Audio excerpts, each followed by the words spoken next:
buat kasih-Mu, buat kebaikan-Mu, buat segalanya Tuhan, buat perkumpulan, buat hari ini Tuhan fellowship kami belajar lagi Tuhan tentang firman-Mu Tuhan. Biarlah Tuhan hikmat-Mu Tuhan, Roh Kudus-Mu Tuhan itu yang berbicara pada setiap kami Tuhan, mengubahkan setiap kami Tuhan. Dan biarlah perkataan hidup itu Tuhan, itu nanti yang diajarkan kepada kami Tuhan, sehingga itu bukan hanya sebagai tambahan bagi kami untuk kami ketahui saja, tapi itu merupakan satu hal yang harus kami taati Tuhan. Dalam nama Yesus kami percaya Roh-Mu yang akan berbicara Tuhan, jadilah kehendak-Mu. Amin. Amin. Amin. Dan terima kasih teman-teman, hari ini tidak ada yang terlambat dan luar biasa, kita bisa ngobrol dulu, asik dulu gitu ya. Chill dulu. Wah, bahasa anak orang sekarang chill. Wah. Ya, jadi kita bisa nyantai semua dalam keadaan baik. Amin. Amin. Halo siapapun yang di sana, ada satu teman yang sudah ada di sebelah sana ya. Oke. Buka catatannya, kalau ada sesuatu yang terbersih di kepala bisa catat, setelah pengajaran ini kita bisa diskusikan, kita bisa bangun lagi atau punya ayat-ayat yang akan ditambahkan juga bisa di situ. Jadi pengajaran kali ini seperti judul yang telah dipublis tentang Singa. Hidup dari hidup. Ya benar sih. ya tentang singa. Ya, tentang singa. Tadi sebelum mulai kita sedikit cerita tentang singa dan the king of lion. Di bahasa Indonesia kan King of Jungle. Ya. King of jungle gitu ya. Apa bedanya singa betina dan singa jantan? Apa yang tahu? Singa betina bisa mengandung. Singa betina nggak ada apa brewoknya. Brewoknya. Ada brewoknya gitu. Jadi kalau ada cewek punya brewok aja nih. Duh, ketahuan. Oke, kita nggak bahas itu, tapi hidup dari gua singa. Jadi saya akan bagikan sebuah pewahyuan yang Tuhan kasih ke saya beberapa hari ini, dan saya harap saya bisa mentransferkan dengan baik apa yang sudah Tuhan bukakan untuk saya, dan ini sangat membangun saya sendiri, bahwa tidak hanya membangun tapi mengingatkan diri saya untuk melihat hal ini dengan benar. So, kita mulai dari kitab Daniel 6 ayat 17. Yang sudah dapat katakan amin seperti biasa, oke? Teman-teman freely untuk respon ya. Jadi misalnya amin, ya, dan bla bla bla. Oke. Amin. Amin. Ayat 17, boleh bacakan? Sesudah itu raja memberi perintah, lalu diambillah Daniel dan dilemparkan ke dalam gua singa. Berbicaralah raja kepada Daniel, Allahmu yang kau sembah dengan tekun, dialah kiranya yang melepaskan engkau. Oke, siapa tahu cerita ini secara detail, lengkap, seberapa banyak yang tahu? Ceritanya. Cuma 2 orang aja? 3. Nggak ada lagi yang tahu? Rachel? Nggak tahu kan? Angkat tangan dong. Enggak secara detail. Terkenal sekolah minggu. Rajanya Raja Darius. Kerajaan apa? Babilonia. Kerajaan Media Persia. Ya. Ini betul. Jadi dia cerita singkat aja. Darius raja, dan Daniel itu mengikuti seluruh bangsa waktu itu. Mereka dibuang ke Babel, dan pada akhirnya ada masa di mana ada orang-orang Yehuda yang juga berkompeten. Terus akhirnya ada beberapa posisi yang pada akhirnya mereka tempati. Dan di sini di ayat 3 dan 4 kalau teman-teman lihat bahwa ayat 3 bahwa Daniel itu adalah pejabat tinggi. Ya, salah satunya itu Daniel. Dan Daniel ini karena posisinya dia jadi punya hubungan yang dekat sama raja. Di ayat 4 juga ditulis adalah maka Daniel ini melebihi para pejabat tinggi. Artinya Daniel punya kompetensi yang nggak sembarangan juga. Nah, di sini memperlihatkan bahwa Daniel sama Darius itu bahkan punya hubungan yang sangat dekat. Kalau teman-teman nanti PR baca di rumah aja satu perikop ini. Jadi Bahkan waktu Daniel diketahui oleh semua yang iri sama dia, kalau Daniel terus menyembah dan memohon sesuatu tidak kepada raja. Jadi aturannya, aku balik ke sini aja. Jadi ada yang iri nih, pejabat lain. Dan pengen Daniel terburuk, karena Daniel is on the top. Jadi terus akhirnya mereka usulkan ke raja. Mereka sepakat, beberapa pejabat ini sepakat, gimana kalau kita buat usulan hukuman ini, hukum ini, aturan ini. Dia bilang kalau ada orang lain yang meminta sesuatu tidak kepada raja, dia akan mendapat hukuman, dilempar ke gua atau lu? Gua. Ya. Jadi gua singa. Dan akhirnya mereka mendapati karena Daniel itu taat sekali. Dia 3 kali sehari tetap berdoa, akhirnya Daniel kena. Tapi Darius sendiri sebenarnya tidak mau. Lihat ayat 15. Setelah raja mendengar hal itu, maka sangat sedihlah ia. Ia mencari jalan untuk melepaskan Daniel. Bahkan sampai matahari masuk, ia berusaha untuk menolongnya. Jadi dia saking sayangnya sama Daniel, berpikir gimana caranya selamatin Daniel ya? Jangan, Daniel ini orang baik. Daniel orang yang sangat erat. Dia memang setia, dia sangat baik, dia punya hubungan khusus. Tapi mau nggak mau akhirnya Daniel dimasukin juga ke gua singa. Singanya nggak sedikit ini. Dalam beberapa terjemahan disebutkan ini malah sarang singa sebenarnya. Artinya singanya agak banyak itu. Pasti ada betina dan jantan mungkin. Gitu. Tapi ya singa, aku pernah foto sama singa sekali. Panjangnya hampir semeja ini. Di Taman Safari. Panjangnya. Singa tuh bisa besar banget loh. Jangan kira singa tuh cuma kayak anjing yang pinggir jalan. Enggak. Singa tuh bisa segede ini. Gitu. Dia bahkan bisa naik di atas mobil kalau singa beneran besar sekali. Dan segede ini singa putih. Di Taman Safari. Aku mau foto gitu tak. Pelan-pelan duduk di sampingnya itu aja deg-degan sekali. Dan dia mulai nengok gitu. Dia lihat aku. Pawangnya cuma taruh kayunya pawangnya itu di kepalanya gini langsung dia nih. Terus dia pose. Wah. Zaman saya SMP Pak ya. Gitu. Jadi OP banget ya. Itu ada isu lain sebenarnya. Kadang ternyata ada isu kalau yang kayak gitu ternyata mereka disuntik penenang dulu. Jadi mereka tidak seberingas aslinya. Waktu mau dibawa. Itu kan terus banyak kasus kayak gitu, banyak yang LSM tapi aku nggak bahas itu ya. Oke. Tapi yang di guanya si Daniel ini nggak dikasih penenang dulu. Jadi ini benar-benar sudah memang benar-benar ketentuan yang diciptakan raja dan raja udah nggak bisa menolaknya. Akhirnya Daniel pun dimasukkan ayat 17 tadi katakan bahwa dia akhirnya memberi perintah, tapi dia bilang, Allahmu yang kau sembah dengan tekun, dialah kiranya yang akan melepaskan engkau. Dia tahu Daniel itu setia terhadap sesuatu yang dia bahkan berpikir kemungkinan Allah yang kau sembah semoga bisa lepaskan kamu. Dan pada akhirnya apa yang terjadi? Ayat 27. Ya.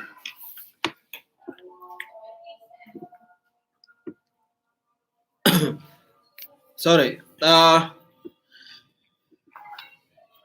Lihat ayat 23 aja dulu. Allahku telah mengutus malaikatnya untuk mengatupkan mulut singa-singa itu sehingga mereka tidak mengapa-ngapakan aku. Karena ternyata aku tidak bersalah di hadapannya.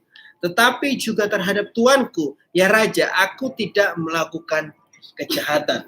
Jadi pada akhirnya malaikat-malaikatnya Tuhan menutup mulut si singa dan tidak ngapa-ngapain si Daniel. Alkitab menyebutkan aku tidak diapa-apakan.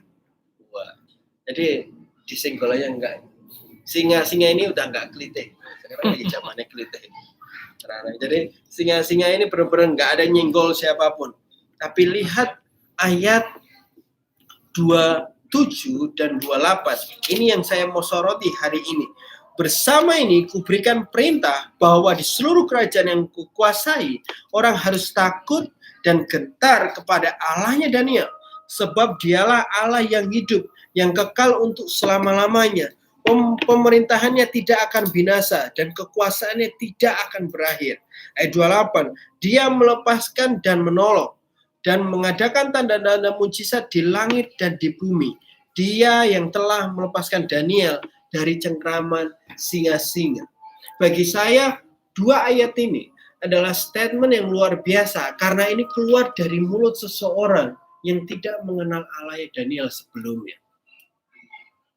Tapi kalau teman-teman baca lagi detail bahwa Darius mampu menyatakan dua hal di mana ayat 27 ini bicara tentang menyatakan tentang kepercayaannya bahwa harus takut terhadap Allahnya Daniel, Tuhannya Daniel. Ayat 28 dia seperti memproklamasikan kuasa Tuhan dan menyatakan dia adalah Tuhan yang akan menyatakan mujizat. Dia adalah dia adalah pribadi yang dapat menyatakan hal-hal yang ajaib baik di surga maupun di bumi.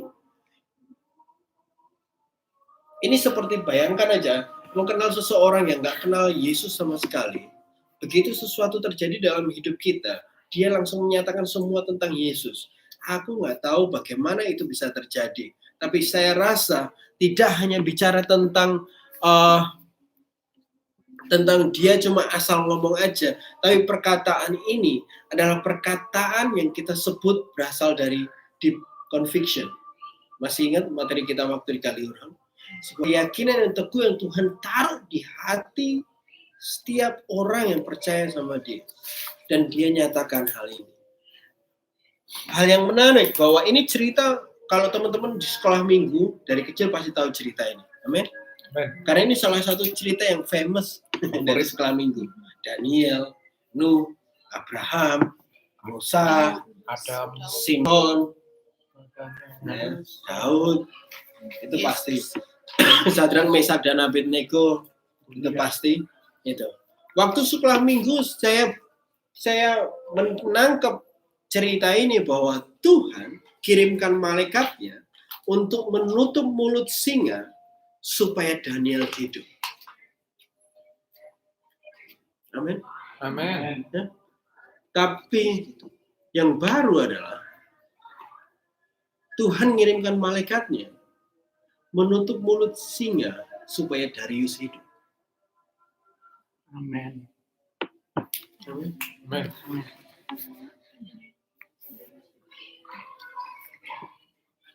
Ini benar-benar langsung di kepala bahwa wow, gitu. Daniel sudah hidup, teman-teman. Daniel sudah hidup.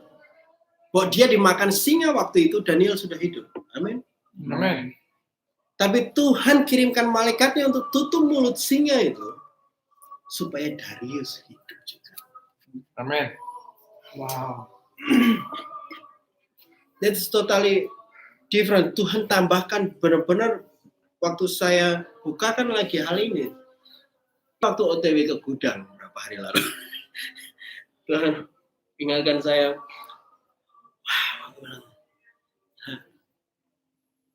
saat dimana kita percaya Kristus, kita udah nggak pernah akan mati. Amin. Waktu Daniel setia kepada Kristus, pada Tuhan dia sangat setia, ditulis Alkitab. Daniel sudah hidup. Tuhan kirimkan malaikatnya enggak supaya Daniel tidak mati, tapi supaya Darius hidup. Pernah ingat materi saya tentang Yohanes 11?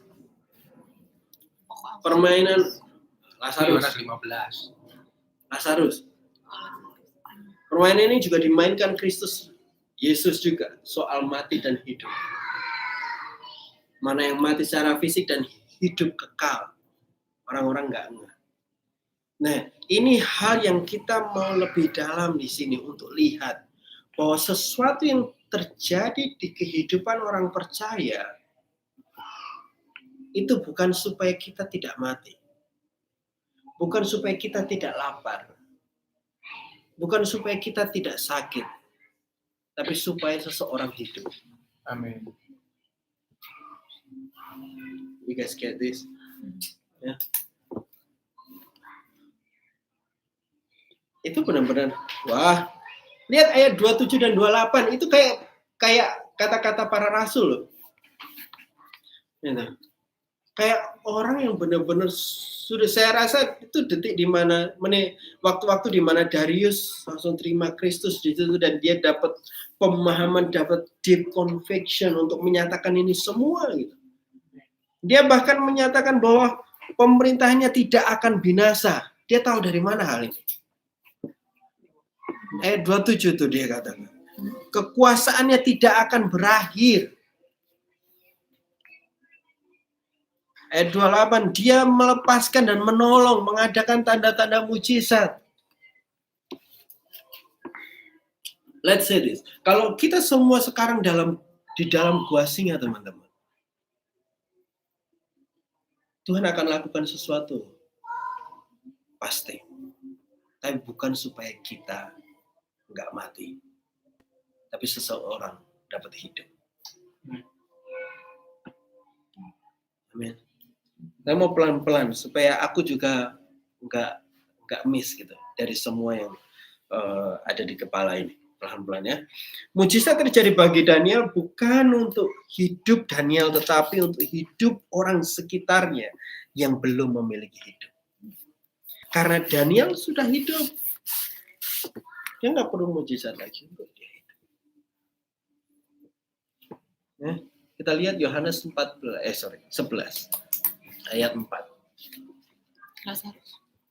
Ya, tadi saya sedikit mention, tapi saya mau baca ayatnya. Langsung ingat ya, Lazarus. Oh, Gary, Rachel ingat. Sudah dikatakan ayat 25, ayat 4 dulu. Ayat 4. Ya, Yohanes 11 ayat 4. Yang sudah dapat katakan amin. Amin. Salah satu boleh bacakan. Ketika Yesus mendengar kabar itu, dia berkata, penyakit itu tidak akan membawa kematian, tapi akan menyatakan kemuliaan Allah. Sebab oleh penyakit itu Allah akan dimuliakan. Apakah engkau masih berpikir penyakit akan membawa kematian buat hidup?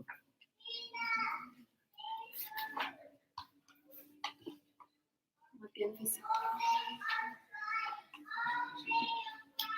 Ini yang agak miss antara Tuhan Yesus ngomong dan orang yang menerimanya pada waktu itu. Tuhan Yesus enggak dong. Tuhan Yesus enggak dong. Orang-orang itu enggak dong. Apa yang dikatakan Tuhan Yesus?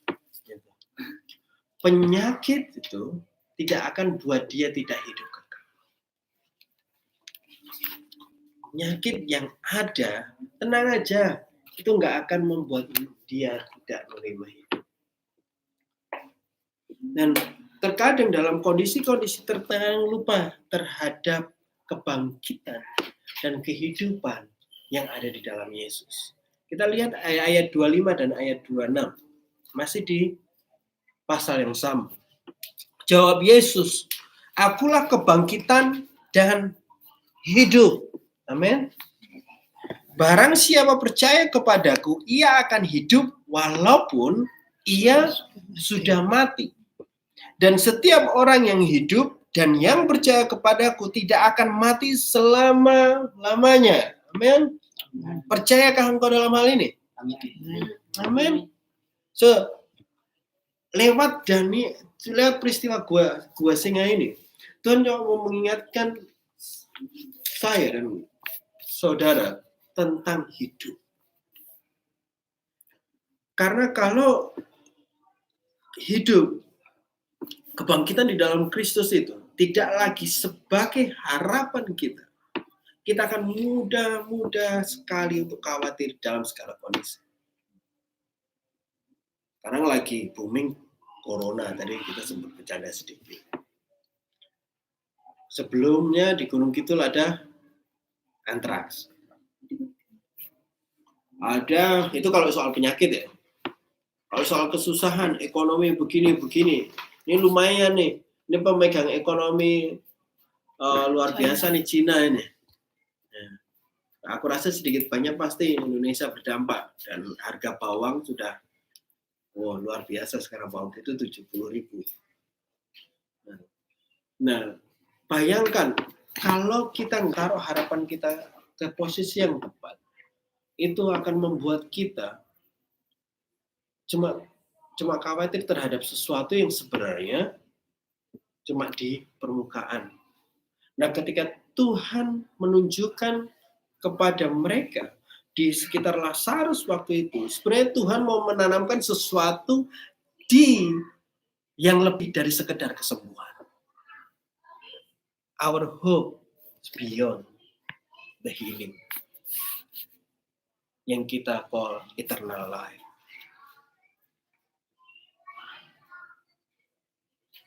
Saya akan lebih dalam lagi.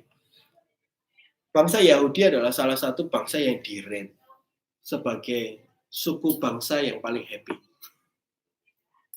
Lucu ini. Mereka paling santai. Beberapa artikel kemarin aku cek. Dan bahkan ada satu tulisan di mana mereka happy karena mereka salah satu bangsa yang berpengharapan. Beberapa statement dari guru-guru Yahudi, mereka bilang karena mereka menaruh harapan mereka terhadap apa yang Tuhan janjikan kepada mereka. Jadi mereka yang apa yang sudah dikatakan Tuhan, itulah yang mereka harapkan. Sekarang jujur kita coba jawab masing-masing. Kalau saya tanya, apa harapanmu? Itu sebenarnya kan sama dengan apa keinginanmu. Ya kan? Ketika pertanyaan muncul, harapanmu apa? Sebenarnya dekat sama apa keinginanmu. Harapan dan keinginan seakan-akan beda, tapi sebenarnya sama. Kata harapan bagi kita adalah sesuatu yang kita inginkan, tapi itu belum terwujud atau masih diperjuangkan. Tapi bagi umat Tuhan, harapan adalah confidence, kepercayaan mereka, keyakinan terhadap apa yang dijanjikan Tuhan akan terjadi.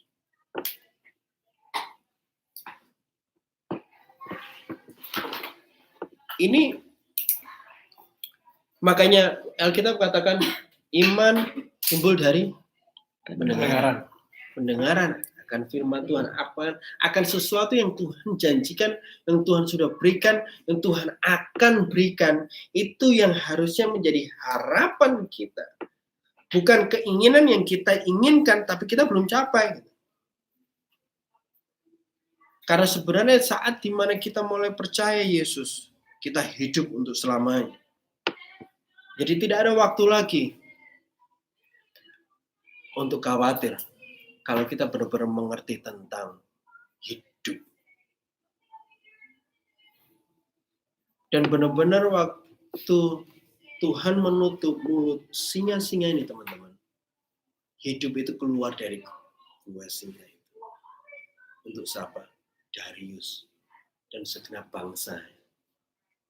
Itu semua ngikut Darius, kalau enggak lempar ke singa lagi. Ya. Wow.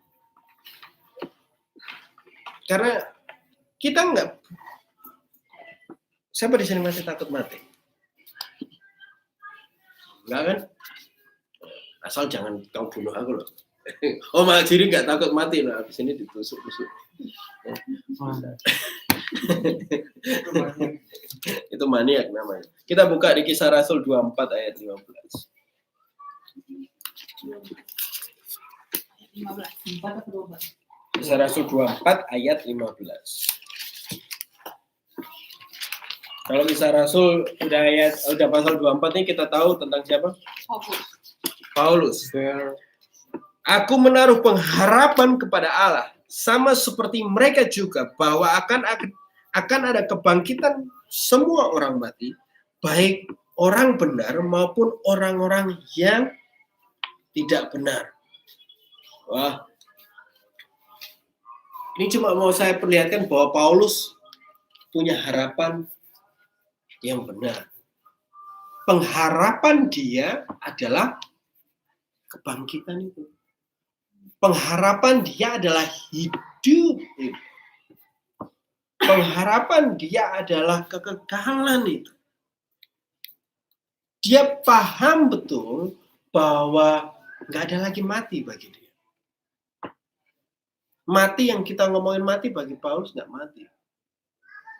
Bahkan waktu dia hampir mati, dia udah tahu kapan dia mau mati. Dan dia tinggal lakukan aja. Dan di 1 Tesalonika 4 ayat 13.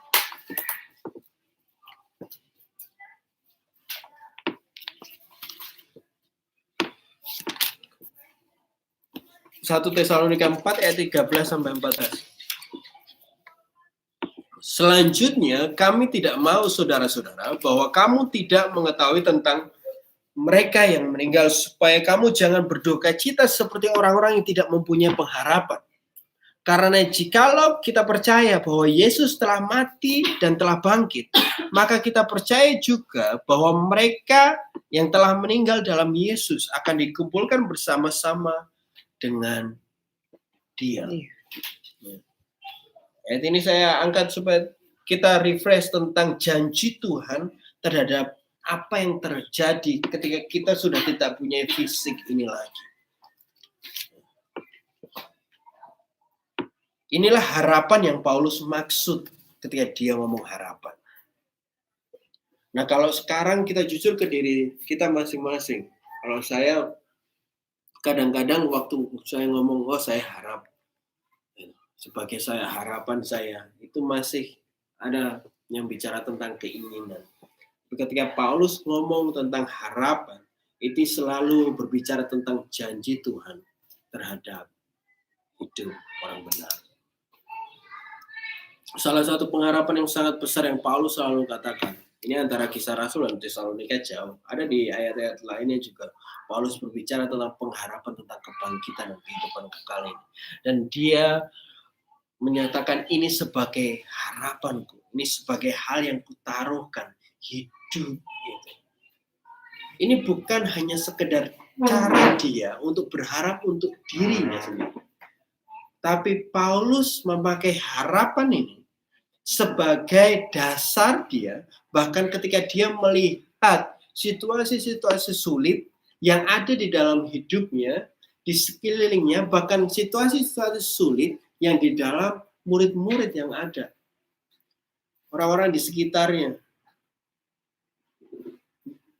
Itulah kenapa Paulus bisa sangat kuat sekali selalu bilang kepada jemaatnya, Timotius, Titus, bahwa ada pengharapan di dalam Kristus.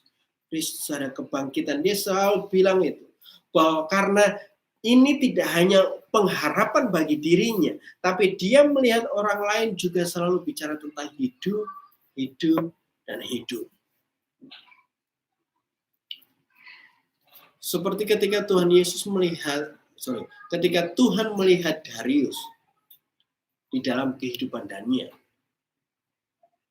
Tuhan melihat bahwa mereka butuh kehidupan. Si Sadrak, Mesak, dan Abednego itu waktu raja siapa? Nebukadnezar. Tuhan melihat bahwa Nebukadnezar butuh kehidupan. Sesuatu terjadi bukan untuk menyelamatkan Sadrak, Mesak, dan Abednego. Walaupun Sadrak, Mesak, dan Abednego itu nggak tahu mereka akan selamat. Mereka bilang, kalaupun kami akan mati, untuk kemuliaan. Tapi akhirnya mereka selamat. Pertanyaannya mudah, apa harapanmu? Bapak Ibu Saudara.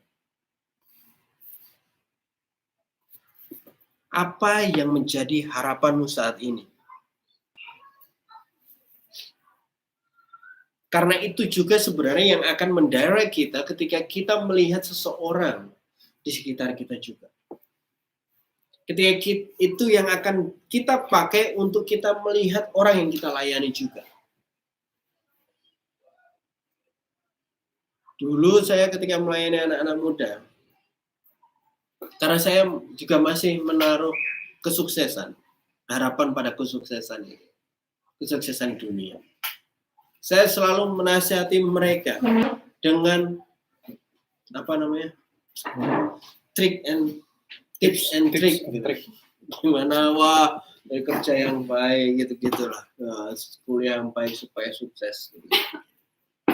Jadi harapan yang menjadi dasar hidup saya itu juga yang akan saya pakai untuk saya melihat dan melayani orang lain. Dan ketika saya dibaharui tentang harapan saya terhadap resurrection, kebangkitan atau kebesaran Tuhan atau kebangkitan Tuhan dan kehidupan ini membuat saya melihat orang lain yang saya layani sudah berbeda. Saya cuma mau semua orang hidup seperti saya hidup. Amin. Saya cuma mau semua orang hidup seperti teman-teman juga hidup. Kenapa ke kampung naik sepeda? Kenapa harus besuki mereka?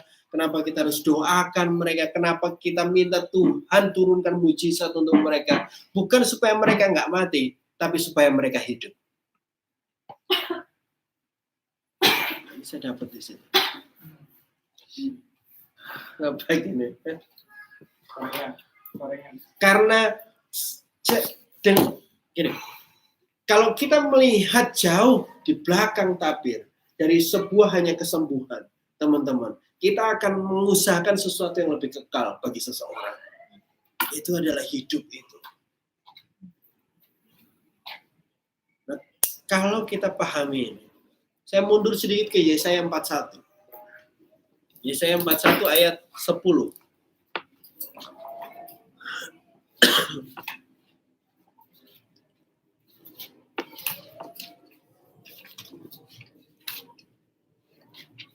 Janganlah takut sebab aku menyertai engkau. Janganlah bimbang sebab aku ini Allahmu. Aku akan meneguhkan, bahkan akan menolong engkau. Aku akan memegang engkau dengan tangan kananku yang membawa kemenangan. Ini janji untuk setiap umatnya. Percaya. Setiap umat yang setia, dia akan, aku suka kata-kata ini, aku akan memegang engkau dengan tangan kananku. Kita udah bicara tentang sisi kanan beberapa minggu lalu, masih ingat? Ya.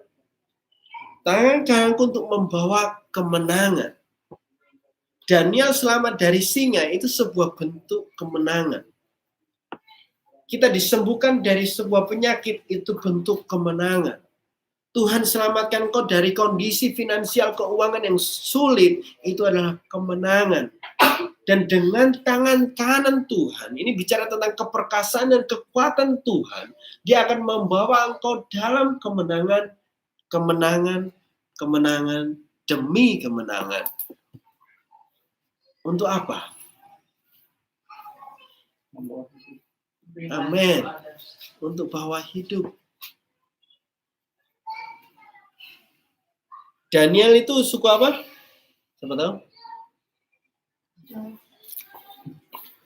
Benyamin ya? Benyamin ya? Kan Israel bangsa. Bangsanya. Suku apa? Yehuda. Nah, ya. Kita lihat di Ulangan 33 ayat 7. Kita mungkin catat aja, tak bacain.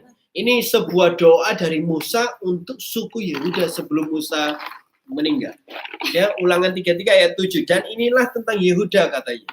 Dengarlah ya Tuhan suara Yehuda dan bawalah dia kepada bangsa.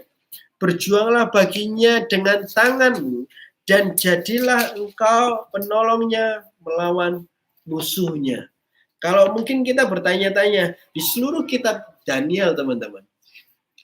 Teman-teman akan lihat pasal demi pasal, kemenangan demi kemenangan Tuhan bawa kepada Daniel. Walaupun bukan bicara perang loh. Gitu. Dari ayat 1 aja dia udah lawan apa? Soal makanan. Mana? Ya. Tapi apa yang terjadi? Daniel dan teman-teman menang. Gitu. Pasal 2 siapa yang ingat? Mimpi Nebukadnezar.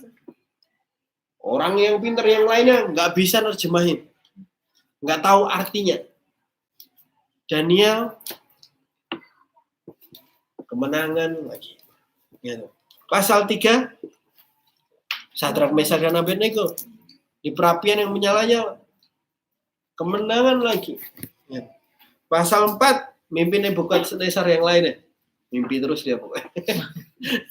Banyak tidur. Pasal 5. Tahu apa? Tulisan di dinding. Artinya apa? Yang lain nggak bisa mengartikan, Daniel. Nah. Pasal 6.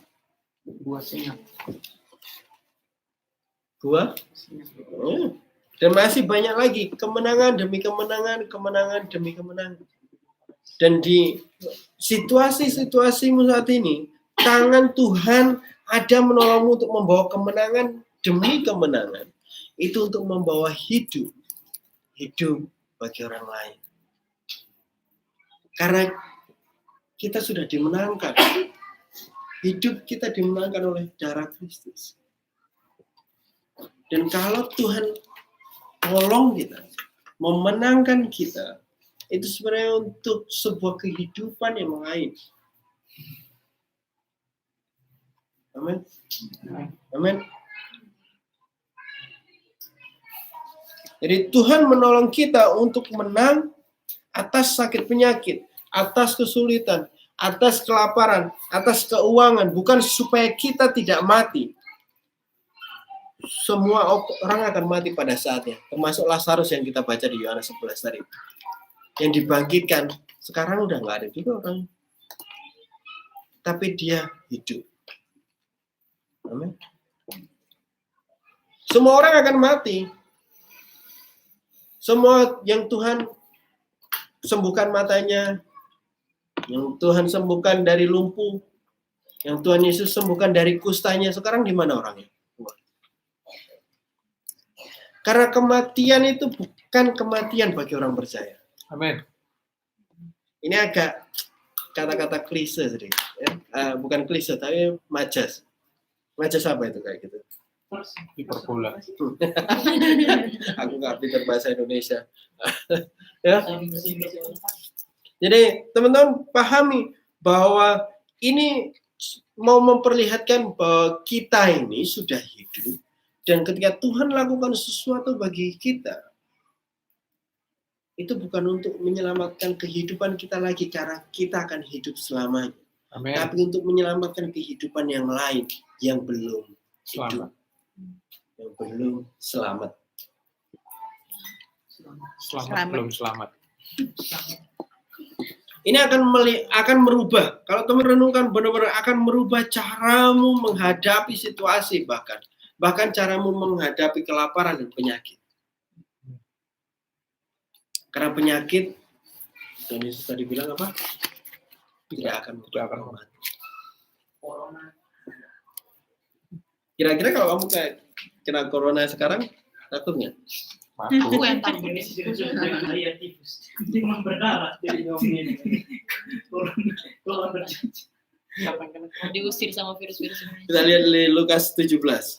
Lukas 17. Amin. Lukas 17 ayat 18 dan 19, salah satu boleh bacain.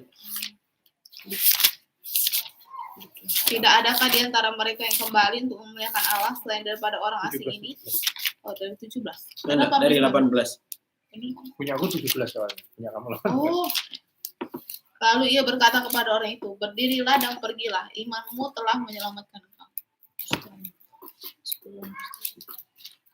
Tahu cerita ini? 10 orang kusta, yang balik cuma 2 orang.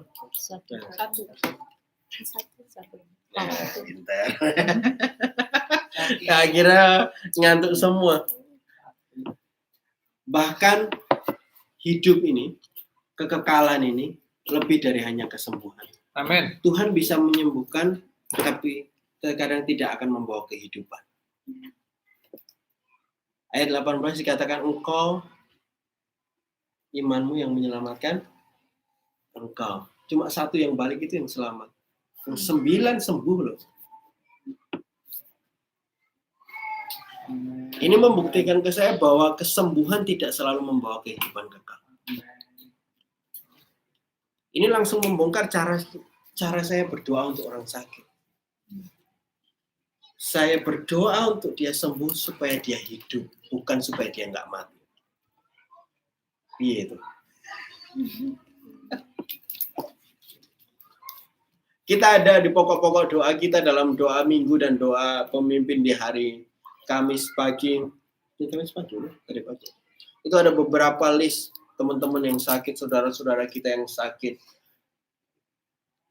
Tapi ketika kami mendoakan itu, kami bukan bicara tentang hanya mereka sembuh supaya mereka tidak mati, tapi mereka sembuh supaya mereka hidup. Mereka dapat hidup kekal yang lebih penting daripada mereka sembuh. Ya. Tapi Tuhan bisa pakai kesembuhan itu untuk mereka tahu hidup kekal. Di dalam hati ini, aku berdoa Tuhan sembuhkan itu dengan motivasi harapan yang sama dengan harapan kebangkitan yang Tuhan taruhkan di dalam hidup saya.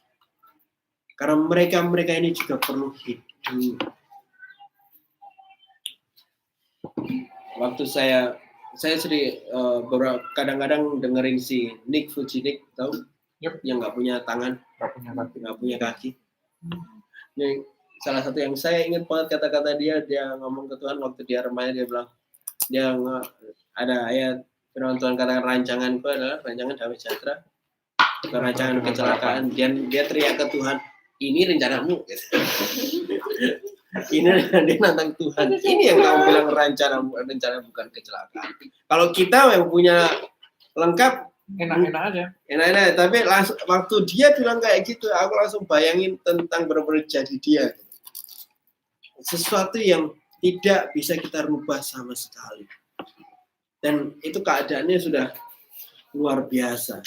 Tetapi dia bilang, harapanku digantikan hanya sekedar tangan dan kaki. Tapi harapanku adalah hidup yang tidak pernah mati. Dan itu langsung, oh haleluya. Karena hidup sebagai orang Kristen kita lupa bahwa kita ini sudah nggak akan mati, teman-teman. Ini terdengar agak gila dikit. Tapi itu faktanya. Amin. Amin. Itu faktanya, kita nggak akan pernah mati lagi. Jadi itu faktanya yang harus jadi pengharapan kita. Tidak semua kesembuhan akan membawa keselamatan, tetapi keselamatan selalu akan membawa pemulihan. Apa yang kamu harapkan saat kamu berdoa bagi orang sakit sekarang? Supaya mereka tidak mati atau supaya mereka memiliki hidup? Supaya mereka tidak mati atau supaya mereka memiliki hidup? Hidup. Kehidupan seseorang akan jadi motivasi kita. Amin. Ya, kita sekarang memang akan terus ada dalam kondisi yang akan nggak semuanya enak terus. Akan ada kondisi susah, kondisi berat. Tenang, kita sudah hidup. Biarlah kondisi-kondisi berat itu, gua singa itu, biar dari dalam gua singa kehidupan kita itu keluar kehidupan bagi orang lain. Orang lain bisa melihat sesuatu yang membuat mereka hidup. Tuhan akan lakukan sesuatu bukan untuk menyelamatkan kita lagi, tapi untuk menghidupkan orang lain. Bukan lagi untuk mempertahankan kita lagi, tetapi untuk mengambil alih kehidupan orang lain. Nah, ini harus menjadi harapan kita, teman-teman. Kita berdoa untuk menyatakan mujizatnya untuk membawa kehidupan. Kesimpulannya, setiap kita hidup selamanya. Masih banyak orang di luar sana yang tidak hidup selamanya.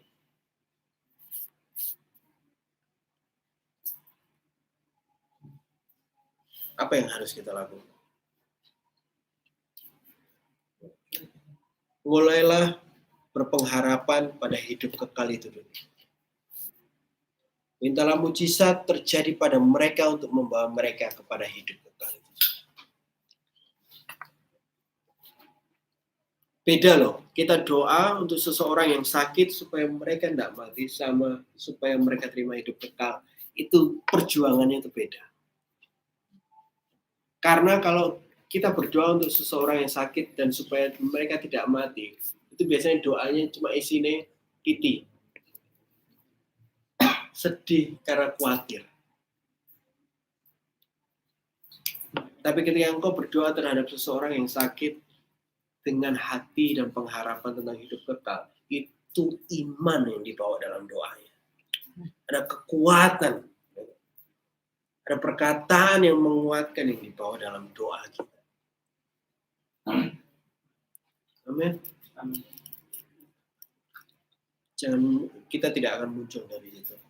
Dan inilah yang saya bagikan malam hari ini. Biarlah sebuah kehidupan keluar dari gua singa kehidupan kita. Amin. Amin. Seseorang akan hidup ketika mereka lihat Tuhan memberi kemenangan kita lewat situasi tertentu. Mungkin kau mengalami kuasinya dalam keuanganmu saat ini. Tuhan akan nyatakan kemenangan di situ untuk seseorang akan hidup.